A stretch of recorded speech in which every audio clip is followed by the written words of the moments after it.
Hey there, econ enthusiasts. Ever walked past a bakery, smelled those freshly baked cookies, and felt an irresistible urge to devour a dozen? We've all been there. Remember the great cookie craving of 2024? Okay, maybe I made that up, but the point is we all experience demand in our daily lives. Demand isn't just about wanting something. It's about wanting it so badly that you're willing to pay for it.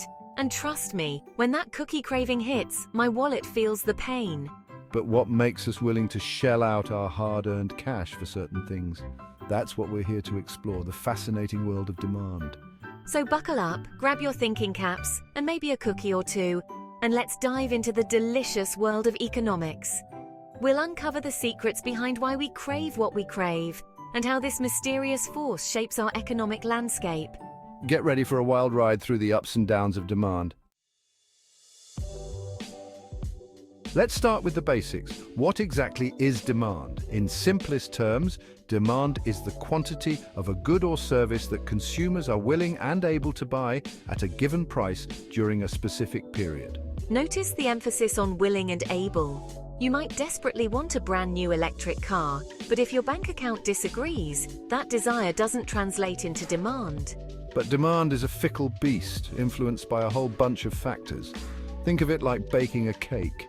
You need the right ingredients in the right proportions for a perfect outcome.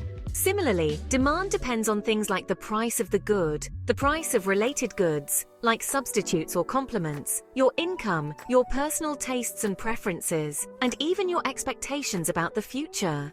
For example, if the price of coffee suddenly skyrockets, you might find yourself switching to tea, a substitute, or simply drinking less coffee overall.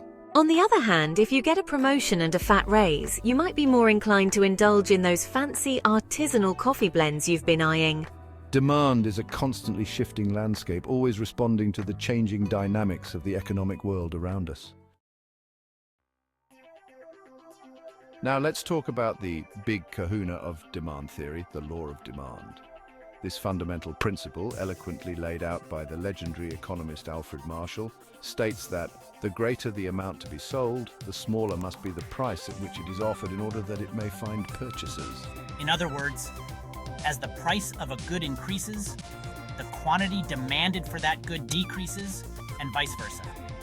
Think about those cookies again. If the bakery suddenly doubled the price, you'd probably think twice before buying that extra chocolate chip cookie, right? But like any good law, the law of demand comes with a few caveats or assumptions. Marshall assumed that factors like consumer tastes, income, and the price of related goods remain constant. He also assumed that consumers are rational beings who make purchasing decisions based on their own self-interest. While these assumptions might not always hold true in the messy real world, they provide a useful framework for understanding the basic relationship between price and quantity demanded. The downward slope of the demand curve visually represents this inverse relationship between price and quantity demanded.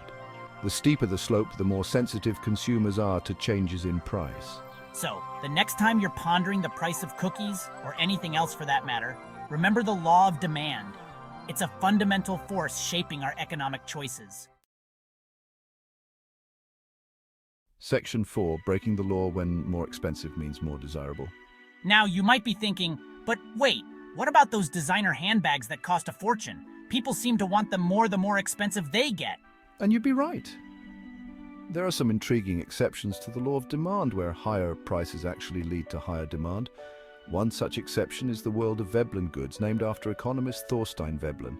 These luxury goods, often associated with status and prestige, derive their desirability from their high price tag. Think luxury cars, designer clothing, and rare collectibles.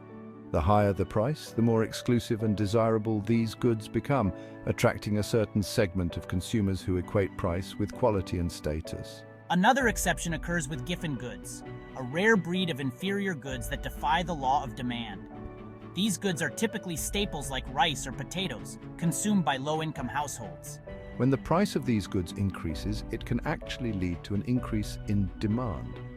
This counterintuitive phenomenon occurs because the price increase eats into the purchasing power of these households, forcing them to cut back on other, more expensive goods and buy more of the cheaper staple, even at its higher price. Section 5. The interplay of wants and wallets, income, goods, and demand crossovers. Hold on tight, because we're about to explore the fascinating interplay between income, goods, and demand. As our income changes, so do our consumption patterns. Generally, as our income rises, we tend to buy more of most goods, the concept known as income demand. However, not all goods are created equal in the eyes of consumers. Some goods, known as normal goods, experience an increase in demand as income rises. Think restaurant meals, vacations, and bigger homes. The kinds of things we treat ourselves to when we have more disposable income. On the other hand, inferior goods experience a decrease in demand as income rises. Think instant noodles, generic brands, and public transportation, goods that we might rely on when our budgets are tight but tend to replace with higher quality alternatives as we become more affluent. And then we have the curious case of cross-elasticity of demand, which explores how the demand for one good is affected by changes in the price of another related good.